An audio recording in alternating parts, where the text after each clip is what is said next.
This is Radical Love Live, an ongoing series of podcasts and special events where we explore faith outside the boxes. Hosted by Mark Dilcom and Kelly Wilson. Hey, Kelly, how are you? I'm good. It's a sunny day, and you can see I'm here at my home office, getting ready for the holidays. Yeah, it's a good day. How are you doing? As I always say, and it's the honest truth, I am freaking awesome. Yes, you are. It's good to be here with you today. What are we talking about? Well, my dear friend, we have an awesome guest today, and so we're just so fortunate to have her. It's Amber Cantorna Wylde, and we're going to talk to her about a whole bunch of things and her experiences. And she's a publisher of 3 books. But let me give a little bit of bio to our listeners who may not know Amber.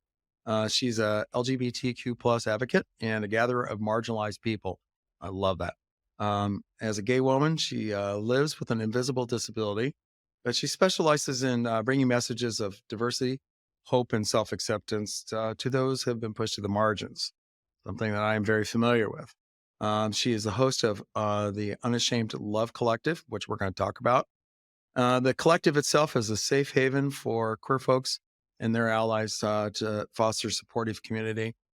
She also leads retreats called Cultivating Community, which are small, intimate group gatherings that build lasting relationships with like-minded people. And with that, welcome to the show, Amber. Well, hello. Thanks for having me. It's so great to have you. I so look forward to this. It's just, as we were sharing before we started recording here, the synergy and synchronicity of why people engage into conversations with us is so amazing. And the love that comes forth out of this is really going to be an exciting thing. So, let's get right into it. So I always like to start off questions with, well, first of all, tell us a little bit about your childhood and what growing up, because I think people will be really interested to hear about this part. Yeah, it's one of the most common questions for sure. Here we go. All right. Tell us your origin story. For everything. So kids, have your seatbelts buckled because she has a story here. Go for it. So I grew up in Colorado Springs, which is like the, epicenter of all the evangelical ministries. But not only that, my dad is the executive producer of Adventures in Odyssey at Focusing Family. So I grew up listening to that in the car with my dad. Yeah. And so for folks that are not familiar with Focus on the Family, they do exist out there. You want to tell folks what they do? Oh gosh. I mean, I feel like it's so hard to put into a sentence or even a paragraph. Because for those on the inside, it's your world, right? Like it was kind of the hierarchy of who you look to for family and marriage advice and counsel. It was founded by James Dobson, and he really focused primarily on developing messages for, of course, the straight traditional marriage, and then a very traditional family and family values. And so my whole upbringing was very much encased on the inside of that because of who my father was and because of what he did. I was homeschooled, and my world was very small. It was very white, straight, Christian. Everything, everybody believed exactly what we believed. There was no diversity of any kind. And that was intentional. They intentionally controlled that environment to try and create us to be these culture warriors, right? That would then carry on the message to the next generation. And of course, as a kid, I knew nothing else. That was just my world. And I knew nothing outside of it. And I was mostly happy and, had parents that loved me. But as I've gotten older, and of course, with the fallout of my coming out, which I'm sure we'll talk about, and then of course, with the research of my newest book, I started uncovering more and more of the history of evangelicalism and the history of focus on the family and the eugenics involved behind that, which I don't think most people are even aware of. And so the more that I kind of did that research and started uncovering things, I think one of the most shocking pieces of information that I came across was the fact that there was this gentleman named Paul Pocono who was an atheist eugenicist. And he was the one that, like, he advocated for the forced sterilization of what he would call the unfit or the mentally unwell, all in an effort to try and control the population to be straight, white, healthy, male dominant, patriarchal. And so it was intentional then that women would stay at home because they wouldn't be dominating the workplace. And then they would be having children and they would be raising them with these same principles. And it was all very calculated. And what people don't realize is that James Dobson was a protege of Pocono's and trained directly under him. Okay. So Amber, you just did a huge mic drop. Yeah. Mic drop, but just brace Wow. yourself throughout the Yeah. story because it just gets worse and worse. For our listeners, I had no idea that Amber was going to say this, so we'll definitely dive into that. So, and when I set this up that you needed to buckle your seatbelts, I'm glad I did that because you just kind of knocked me out of my chair on that.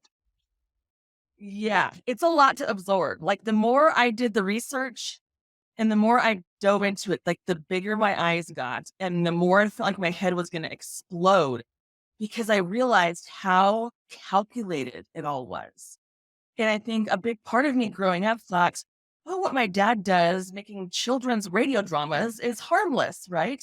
But the more research I did, I was like, it is not harmless. It is planned. It is calculated. It is thought out. 2 years after I came out, they released a package series and they had an adult version that was a 12-week study for adults about the traditional marriage and family unit. It was called The Family Project, and it came with all the workbook things. And then they released an Adventures in Odyssey version for kids, age 6 through 12, that mirrored the adult version. Mhm. And it also came with a guidebook of questions to ask your kids and talk with them about. And so it addressed, of course, issues of homosexuality and what marriage and family should look like and all these things. So it's very calculated in the way that they try to mold these minds through entertainment from a very young age to believe and see the world exactly as they want them to. Oh, wow. Wow. And I would say this sounds like a dystopian science fiction novel, if not for the fact that in the Or 20th century, we saw actual live people trying to do this. So, I feel Margaret Atwood would be saying, yeah, I've written about this. And for the people that don't know who Margaret Atwood is, she wrote a number of books, not least which The Handmaid's Tale, but you should read her work. Yeah. Holy moly. Wow, Amber. Okay, that's a way to start this conversation. Well, just buckle up. Wow. Okay. So we'll definitely talk more about that. So let's go back to, though, what was the it's heartbreaking to read this part, but also I love how you've gone beyond the heartbreak, and that's when you came out to your parents back in 2012. So can you enlighten us a little bit about that, and then what happened with the family unit at that point? Well, because of my upbringing and because I was so steeped in purity culture, my sexuality was very much eluded me until I was in my early 20s. I really had no idea because I had no exposure or vocabulary to put with it. And so it wasn't until I was in my early 20s I even started piecing together the fact that I was gay. And then, of course, I went through a season of having to wrestle with that because that was the one thing you were never supposed to be. And so I had to kind of do my own of my theology and deconstructing and figuring out what I believed myself outside of my family. And that was brutal. But then, of course, came telling my family, which was more brutal. And it was, for people that are familiar with evangelicalism, was exactly everything that you would expect it to be. My parents compared me to murderers and pedophiles. They called me selfish for doing this to the family. They said the fact that I was suicidal was my own fault for being in sin. And they took away my keys to their house. So it was every bit as devastating as one would think. Although I think leading up to it, feared the worst, but I didn't think that it would actually happen. Uh, and Right, our right. relationship immediately changed. Was never the Wow, I'm so sorry that that happened to you. That's I mean, you hear these stories and you know that it happens, but you kind of hope that familial love will supersede same. those ideas and that there won't be that kind of like religious qualification Hmm. for parental love. And Hmm. when it happens, it's really heartbreaking. I'm so sorry that Yeah. you Well, and had I to go think through for that. me, my Right. family unit was so close in so many ways growing up because everything was about focusing on your family Yeah. and developing those relationships. And there were countless times that my mom said, Amber, friends will come and go, but your family will always be there for you. Hmm. And that was the theme that kept coming back. And so to then get to this point where I needed them the most and they turned their back on me. I mean, like I said, our relationship immediately changed and it just eroded over a period of months before it just cut off completely. And I mean, I've been out for almost 12 years and we haven't any contact in almost a decade. So, it- Like focus on the family terms and conditions might apply. right. It's Almost amazing definitely. how Yeah. the focus on the family ideal is actually tearing families apart rather than pulling it. Oh my God, absolutely. Mm. So Amber, not to dwell on it, but just, again, the story is so wow. Thankfully I didn't experience that when I came out to my parents. I mean, we had our bumps, but we got past them. Do you have so for grandparents or any siblings, or are you just now disconnected from that family? I'm disconnected from everybody in my family.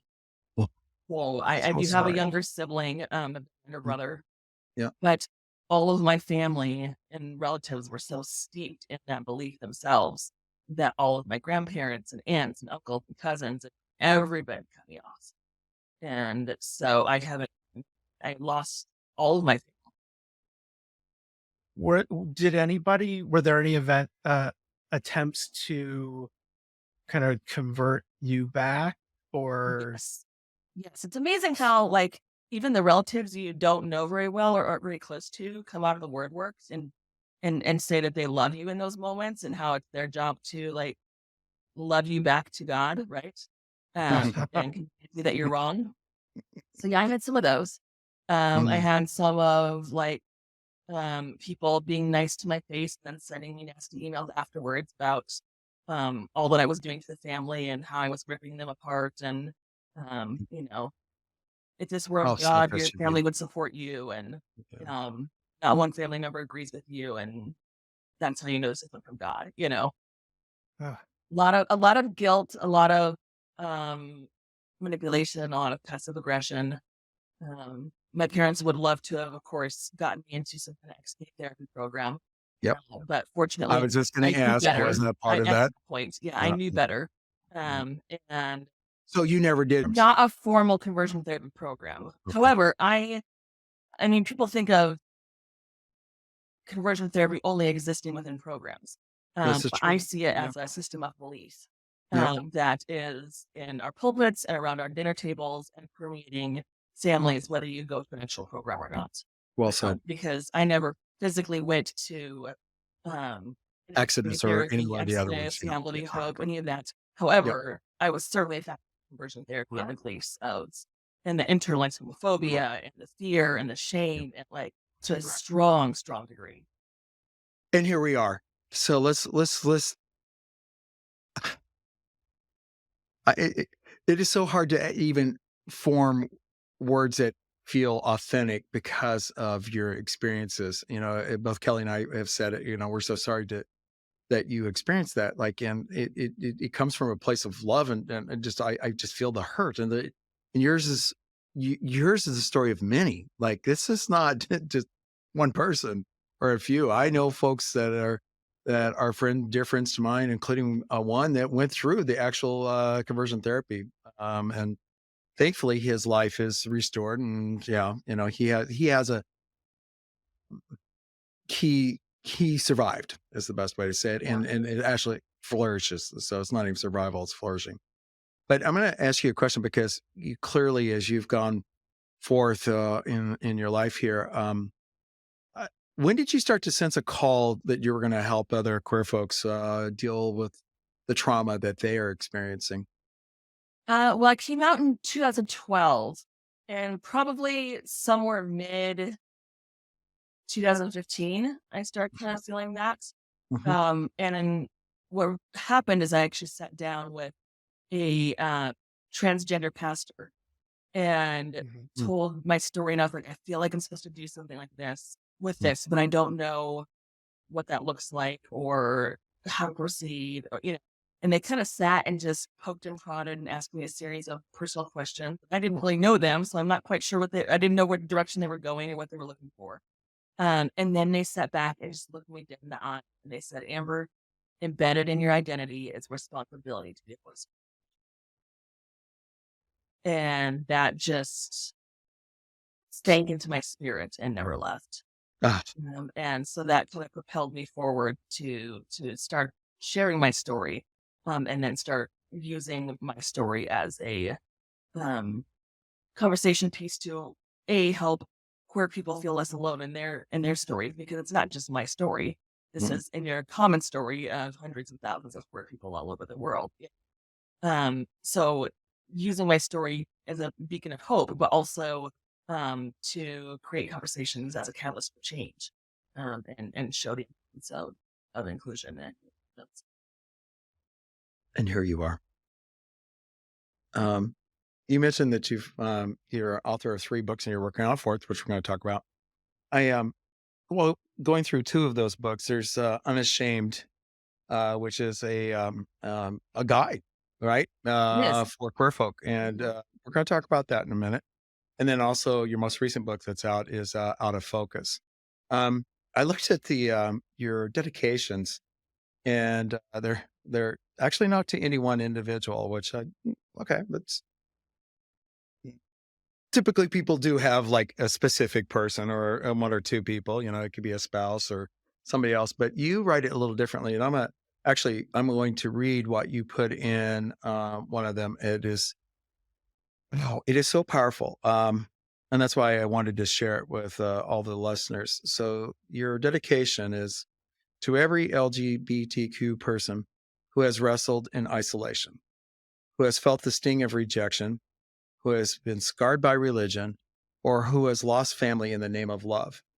To those who have found the courage to live transparently in the eyes of others, and to those who do not feel safe enough to make their identity known, this book is for you. You are seen, you are heard, you are loved, and you are enough. It's so powerful. It's so beautiful. And God, what a beautiful way to just it captures everything of what is spirit. mhm, And we just had a conversation with another awesome guest who was talking about um, God and love. Love is God. God is love. And it was a powerful conversation in of itself. But here you are, you're just pouring forth that like there's such healing salve just in those few words right there. And then of course there's the rest of the book. But tell us about these dedications. Why did you write it the way you did? What was your inspiration, if you can? I think my goal when I write my books, I'm writing to queer people like me. I'm writing to those who feel isolated and alone in their story, who maybe feel hopeless, who feel lost, who feel like they have to choose between their faith and their sexuality, who are facing ultimatums between who they are and their family or their job or their church. And it's a story I know well. I know what it means to sit in the midst of that story. And so when I write these books, I want people to feel like we're just having a conversation, and I'm sitting and talking with them and sharing my experience and my wisdom and what I've learned. And so I think with these dedications, I kind of just want people to read it and just take a breath and feel seen. and just let their nervous system relax because they found somebody that understands what it's like to be in their shoes. And I think the whole goal is to reduce the isolation factor. Because when you're coming out of that space, you think you're the only one that could ever show up in this evangelical Christian family. And then you realize, actually, you're not. And there's a whole lot of us. And there's people that will love and accept you and help walk you through the process. And so that's what I want them to feel held. Powerful. You said something that is is beautiful in its own self, to take a breath.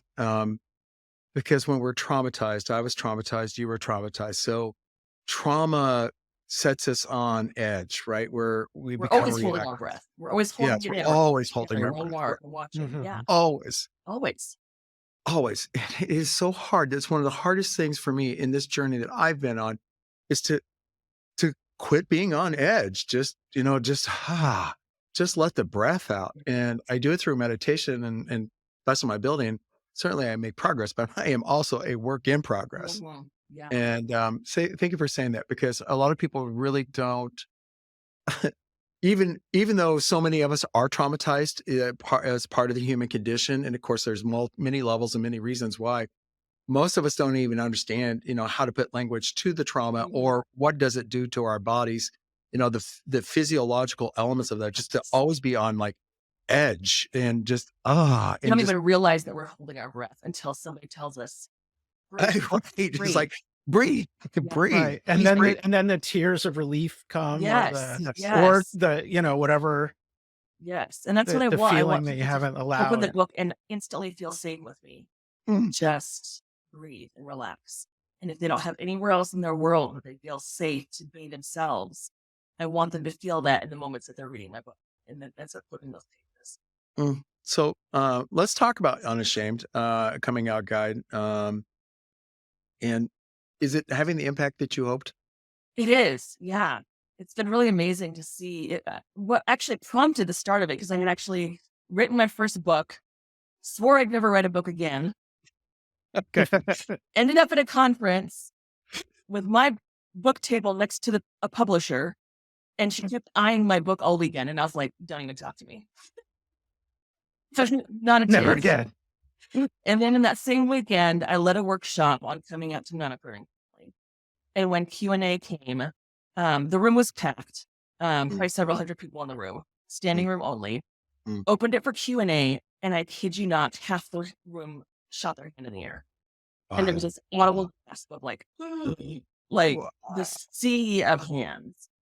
And I think in that moment, that's when I was like, okay, there's a massive need for this.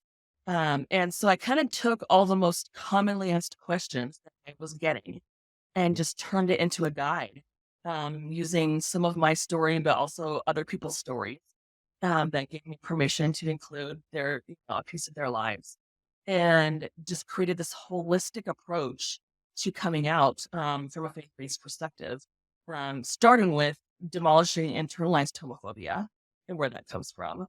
And then knowing when you're ready to come out and how to navigate that. And then how to set healthy boundaries, because we're not taught how to do that. Yeah, Nope. exactly right. We're not We taught. don't know boundaries at No, all. we know nothing about boundaries. Boundaries are bad. Trusting your gut is bad. Yeah. Shut off your inner voice. And so the heart is deceitful, right? All those things.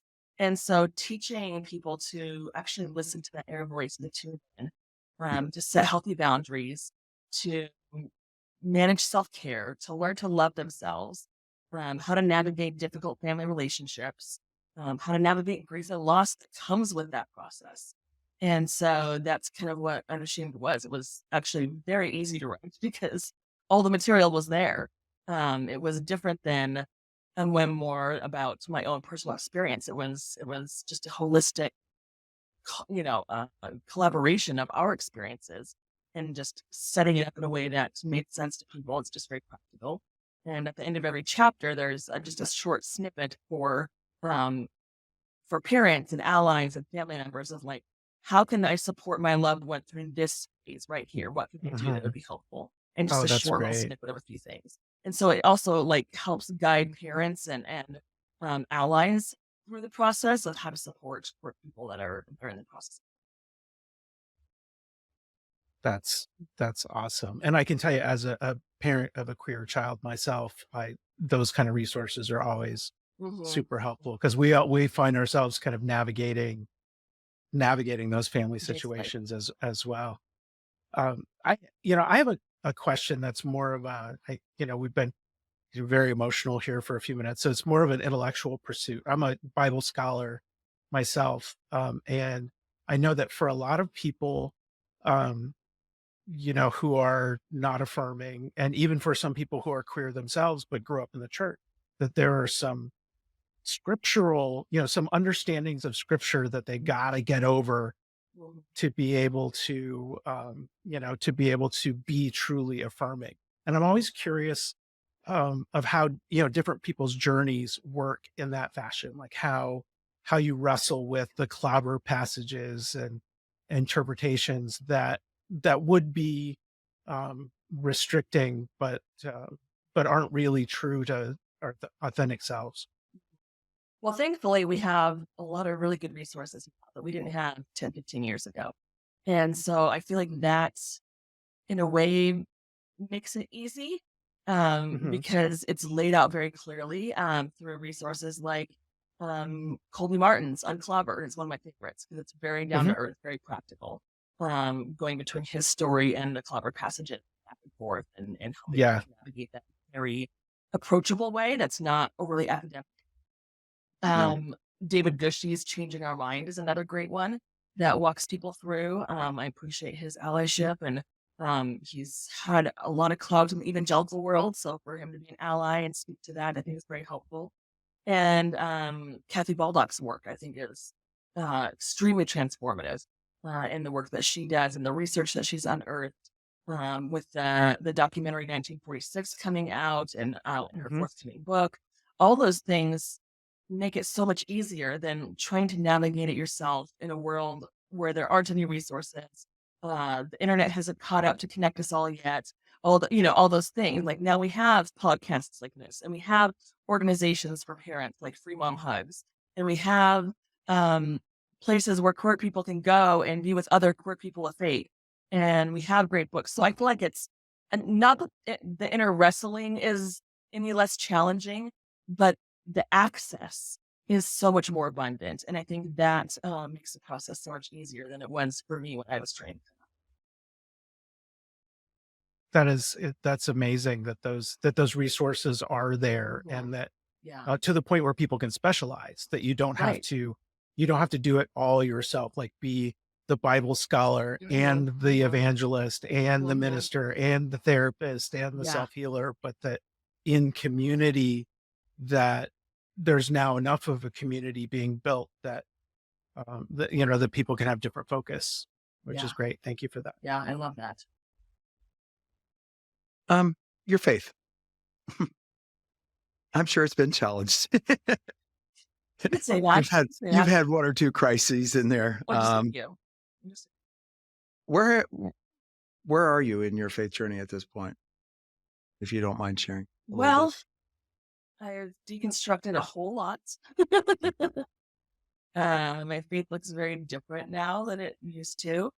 Um, And I think some of that has come from my own experience, and some of it has come from the work that I do, and seeing how much harm has been done to queer people in the name of God.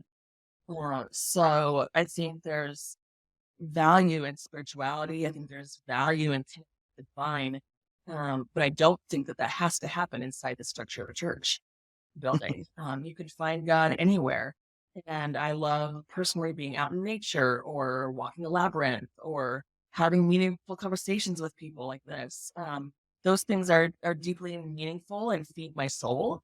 And I am not currently in a space where being in a church building is feeding.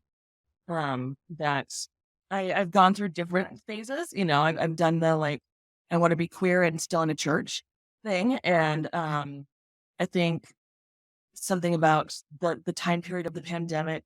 Um, I was already kind of moving away from that a bit more, But I think the pandemic period really kind of helped me realize a lot of my own religious trauma, and just that I don't connect with the divine in that way that I used to. Mhm. I see a lot of hardening done to people in the name of God still in church spaces and under the umbrella of the term Christian. And that's very hard to associate with. Yeah. So it's a challenge when you're wanting to walk people into a space where they can. I guess my job, I feel like, is to always bring people out of this kind of toxic space and help them heal from that religious trauma, and then open them up to whatever faith looks like for them. Because for some people, that is still staying in a church. For some people, it's never walking in a church again. For some people, they walk away from faith altogether. And like all of those things are acceptable, especially Mhm. with so much trauma involved. And they're no less loved by God than anyone else. And so I think that is always my goal, is to open them up to those options and allow them to explore and to wonder and to doubt and to question, which is something that we were never allowed to do. Or I think there's something very freeing about getting out of that box and being opened up to all the mystery and diversity and beauty that is available to us through humanity, through the divine nature. And I think that is one of the biggest gifts of Yeah, your faith deepens, and yes, you are a living yes. example of that, Yeah, living proof I of feel that. like I've met some of the most raw, authentic, honest people um, since I've come out. I think I had been looking for those people all my life. And it's not like I always lived in this Barbie doll world where everybody wore a mask and put on this plastic happy smile where everything was okay all the time, even though it wasn't. But nobody talked about it. And getting to this side, like being able to connect with those people in a way that's rich and meaningful. Um, you have to go through some shit to get there. Like, can you say shit? Yes. You have to go through some shit to get there. You don't arrive there by accident, right? You don't just like suddenly land on this side of deconstruction. Like you have to work to get there. And so once you've Yeah. gotten there, like these people have done some work and they're just incredible people to be. Well said. Yeah, we don't land in deconstruction and just like, "Oh, hey, great." How'd you It's end up here? yeah, I like, "Hey, what's going on?" It is, I'm not making light of it because, I've been on this journey of deconstruction myself, and it sucks some days. It sucks a lot of times because, there's a lot of questioning, internal and then external. And, I'm talking about, today there's so many resources out there that you shared about. And of course, but even with the resources, it's still an internal process. It Yes. is still deprogramming Yes. what we acquired. And I have a dear friend, Mela, that she said something to me that resonates so strongly in this moment, that she was not raised in a faith, right? And she's gay, and she got introduced to a church group while she was in college. It was there that she learned that she was not okay, and she learned shame for who she Mhm. is, and had to now unprogram that, right? And deprogram that. And so she's on her own deconstruction. But my point to that is these are things that are learned. We're not born into this Mhm. experience Mhm. with this. We learn this. Yes. And that's a part of this. And that journey is painful, it's hurtful, but yet it is ultimately rewarding, because when you get through this, it's like the hero's journey. Like you have to go in and you have to come back out. And when you do, though, you will be richly rewarded with that authenticity and a level of humanity and humility, just all of those things that come forth with us. And then we're called to go and do more with it. Well, I So think a lot of it too is shedding that shame, the oh, layers and God, layers of shame that you yes. acquire. Mhm. Oh, And that takes a lot of intentional work to learn to love yourself. I was speaking to a group recently, 100%. and somebody asked me something about how do I learn to love myself again? Yeah. And I was like, I don't think it's again. I don't think we ever loved ourselves to begin with. You Yeah. can't It's probably for the do first something time. again that you never did before. Like it's Yeah. learning to love yourself for the very first time. Amen. And Wow. that is a process. Well, It is so especially if true. you, Oh, go ahead. Go ahead. well, I Go. was just Yeah. gonna say, if you're steeped in a culture where shame is almost a virtue. It's a thing that kind of Yeah. leads you to repentance, that Yes. leads you to protect Oh my yourself gosh. Yeah. from doom, Yeah. and then going back and saying, if Jesus says, love your neighbor as yourself, not everybody realizes that there's an implicit understanding that you will love yourself. Like if I loved Yeah. everyone the way that I Yeah. loved myself when I was 12, I would have been a real jerk. Um, Yeah. so, it's That's interesting true. It's a good turning point. that around backwards, Mhm. and being like, Jesus thought you were gonna, assumed that you were gonna love yourself. It's probably time to Yeah. start. Yeah. Wow. That's huge. I love Oh that. God. It's huge. Thank you for sharing that, Amber, because I just again thinking about my own story. I was it tied directly to my own journey of faith is my sobriety as well. So those Mm. two came together as a package. Hell of a package, right? Um, mm, and I just remember being at a Buddhist retreat 4 years after I was sober. Had already broken away from. It was I had I was an angry atheist at the time of sobriety, and then I had a spiritual awakening, and then immersed in that, and was doing my deconstruction and reconstruction and everything else, and then it all blew apart. And so I was like, yeah, okay, I'm gonna explore Buddhist traditions and see if maybe if that resonates. And I'm at a retreat, and it was in that retreat that I was introduced with the notion of loving compassion that I had Mhm. to give to myself. Mhm. And it was in that moment that I realized how much shame. And I was 4 years sober. So I thought I had worked the steps. I had done all that. And, made my moral inventory, all the steps have done.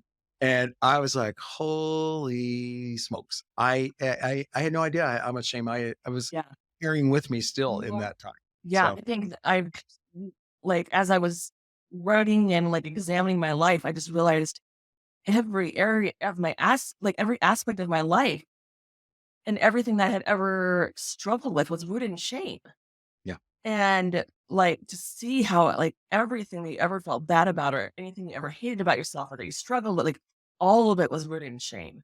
And that was the common thread, the common core that came through all of it. And that's why you put out the guide. So I just think it's awesome that it exists out there with the others. But you just hit the nail on the head. Unashamed. So let's change gears a bit and let's talk a little bit about your program that you created, that Unashamed Love Collective. And why don't you tell us a little bit about that? Well, it was kind of my pandemic baby when we couldn't Okay. meet in person anymore because I love to do events. I love to go speak and do moderated dialogues in person and hear other people's stories over Q&A. Mm. So that's one of my favorite things. And then when the pandemic hit, we couldn't do that. And a lot of people don't have a safe space to go. And so I created the Unashamed Love Collective, and it's an online space where people gather. And so we gathered in a safe space. It's membership based. So it keeps the assholes away, which I love because people don't want to pay to be an asshole. And so what makes it real Is that easy. true? Is that fundamentally true? People won't pay; they'll just do it. Well, we haven't had any yet. So that's good. I laugh But because I've they'll never. gladly do it for free. They'll gladly do it for free, but they don't want me to do it. So Sorry, I'm out there. So All it right. keeps them away, which I love. Yep. But it's full of queer people who are deconstructing, allies, parents of queer children, and just gives this safe space.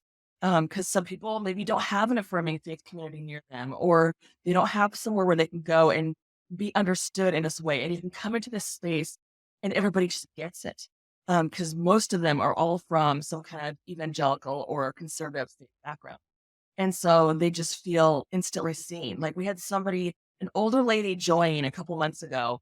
And at the end of our first meeting that she had been a part of, she just sat there and cried. And she's like, I've been waiting for 50 years to have the conversation we just had tonight. Uh, And I was like, wow. yes, like that is why we do this, is like for people to come, they find a place that feels like home. And so we've read a number of books on a number of topics. We've hosted an incredible number of authors and had great dialogues. We build community in a safe space. We get to know one another. We do a variety of things, but it just is, it's a place of belonging for people that need that space. And so it's actually open year round now for people to join, so they can register and be a part of the community at any time. And it's small enough that it's not hard to get to know people. You know, it's not like you walk in and there's like 800 people in this group. You know, we've got about 35, 40 people, so it's fairly small, and you can make friends easily and find people maybe in your local area, or become Facebook friends. And, you know, it's just kind of an instant group of friends that you plug into. And so it's been a real gift. What's the web address? And yes, folks, we'll put it in the notes as well, but what is the, UnashamedLoveCollective.com. there you are. Straightforward. Folks, do check it out. I was on their website, and you're going to see some names familiar to Radical Love Live in there as well. So there's some folks that have been on part of this group. And, you know, as we were talking at the top of this, there's this, you know, I use the word synergy and synchronicity, and it's clearly there, and it's by design. So these spaces that are opening up, whether it's through our podcasts or what Amber is doing through the collective and the people that she brings into this, or, you know, this is the work that needs to be done, because we're, you know, I'm putting my personal spin on this, but this is the evolution of faith, right? Yeah. So many of us are at the point now where it's like, yeah, what we currently were served doesn't work anymore. And I'm not willing just to be out there in the, personally, I say I'm a wilderness by design, but I mean that in the context that I love being in that space, because that's where I get to go be as, rambling a bit here, but, you know, just to tie back to an old friend of ours of the program, Alicia Crosby Mack. And I know, you know, Alicia, so Yes. in her work and stuff like that, she loves to say, and she claims it, I am spiritually promiscuous. And I love that, because that's exactly what I am. I am spiritually promiscuous. I don't want to be married up to just one particular tradition or theology or anything else. I just want to know it all. And then that allows me to build out my faith and my framework. And Love that. that's what we're talking about here. So yeah, it's great. Yeah. So the collective is community, it's conversations, it's, you had book readings. So what else are you going to be doing as you go forward? What can people expect with being in that community with you? In the past, we've read one book every month, and then we've actually hosted the author of that book. Because we do a virtual gathering at the end of every month. And so we would host the author in the group and interview them live, which was always cool and a great time. The people in the community currently are wanting to foster more relationships amongst themselves.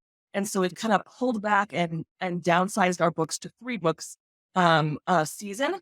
So basically one book every other month. And they all got to pick and vote their books in this season. And so they were all chosen by our community. And then we post discussion questions every week within the group, so that people can dialogue and engage around the content that we're reading. And then we meet virtually at the end of the month and talk and dialogue. We break out into small groups so that everybody can dialogue and get to know one another there, and have some really deep and meaningful conversation. We come back together as a whole group and kind of debrief and get to share.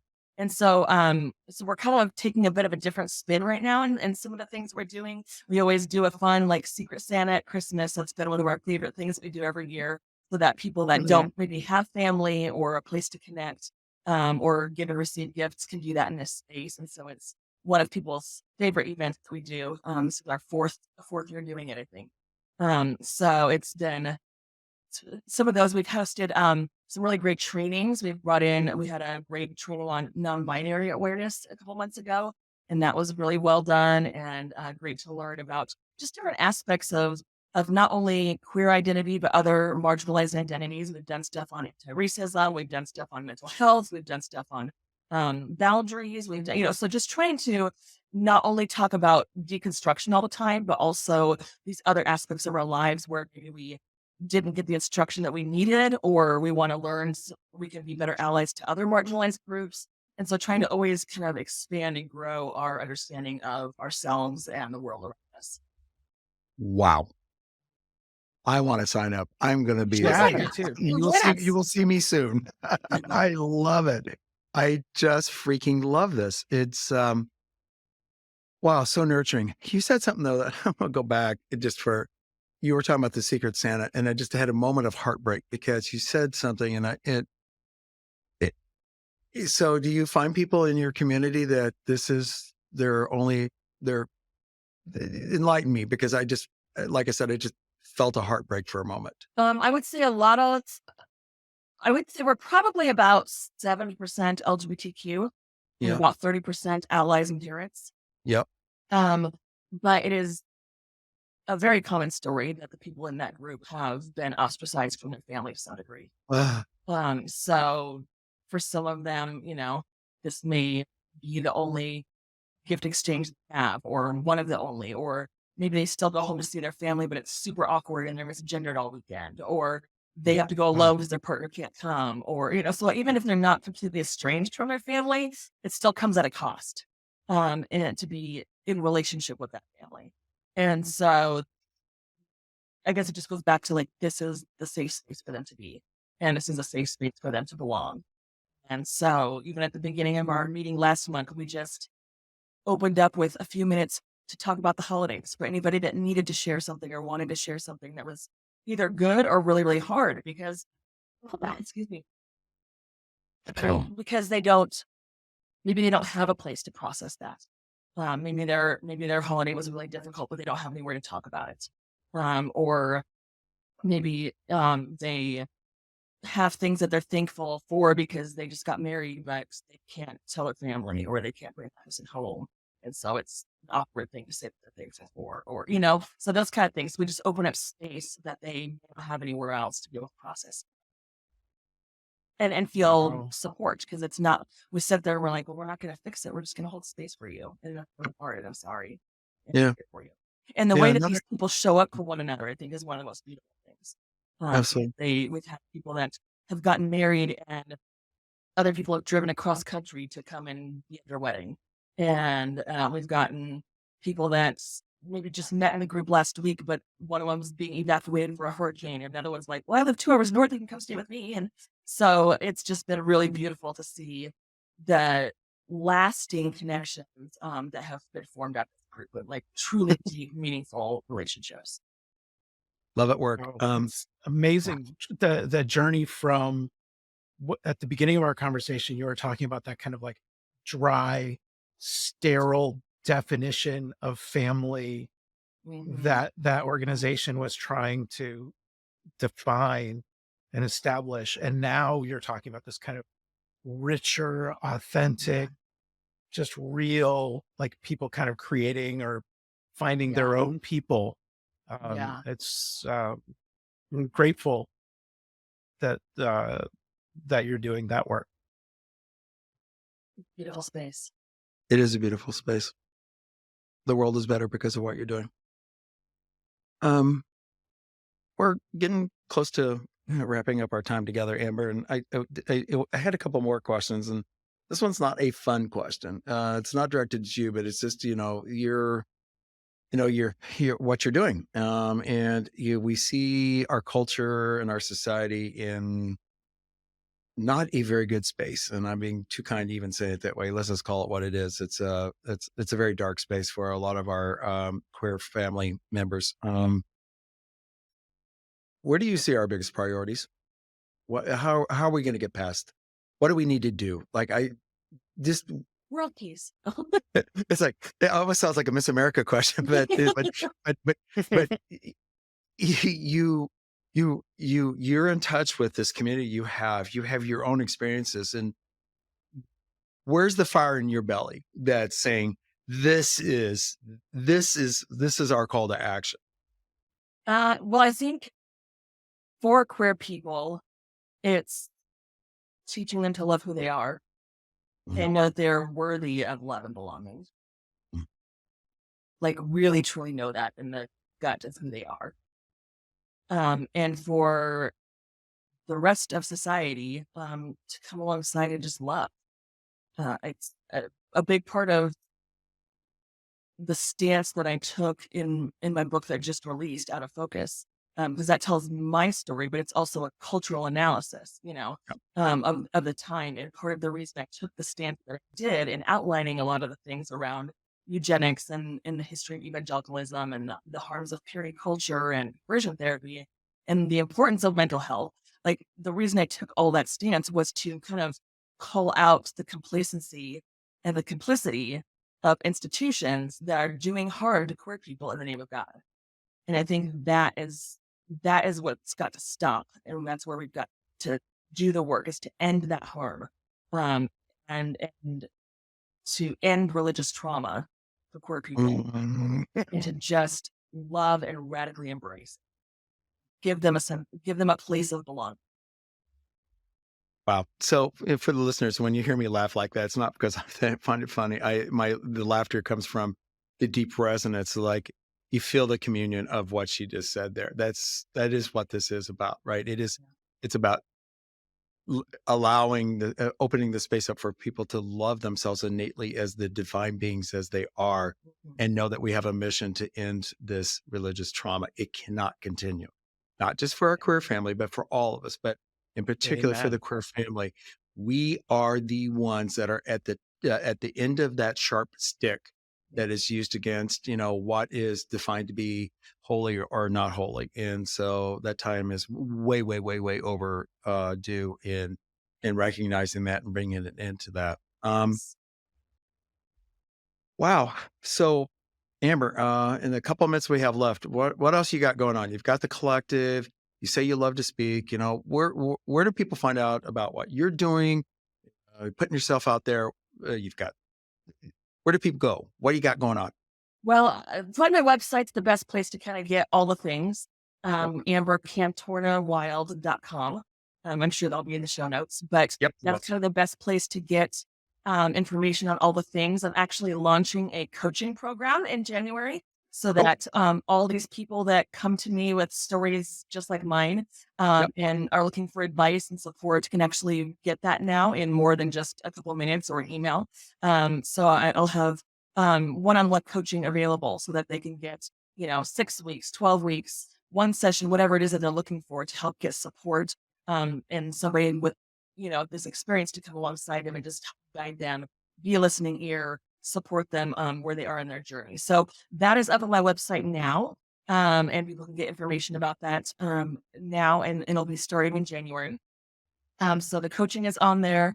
There's a ULC tab on there that they can link to the collective. There's a link there to buy my book. It's out on paperback. It's out on ebook. It's out on audiobooks. So it's available in all the formats.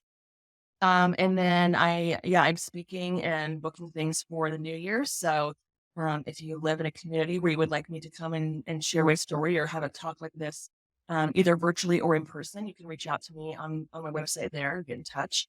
And then just follow me on Facebook and Instagram, all the places to stay up to date. And what's your handle? Amber Cantorna Wylde. Yes. You've got it across the board, right? Yep. Nice and easy. So Amber, wow. Thank you for a beautiful conversation. Yeah, thank you Thanks for for having being me. here This has been today. wonderful. Thanks for listening to this episode of Radical Love Live, co-hosted by Mark Dilcom and Kelly Wilson. All rights reserved. You can find our podcast on Spotify, Apple, Stitcher, and other popular podcast platforms. Go to radicallovelive.com to learn more about us, watch recordings of our live events, and listen to our podcast. We also invite you to check out what Kelly and Mark are doing by going to our websites. Find Kelly at kellywilson.com and Mark at markdilcom.com. This is Radical Love Live, where we explore faith outside the boxes.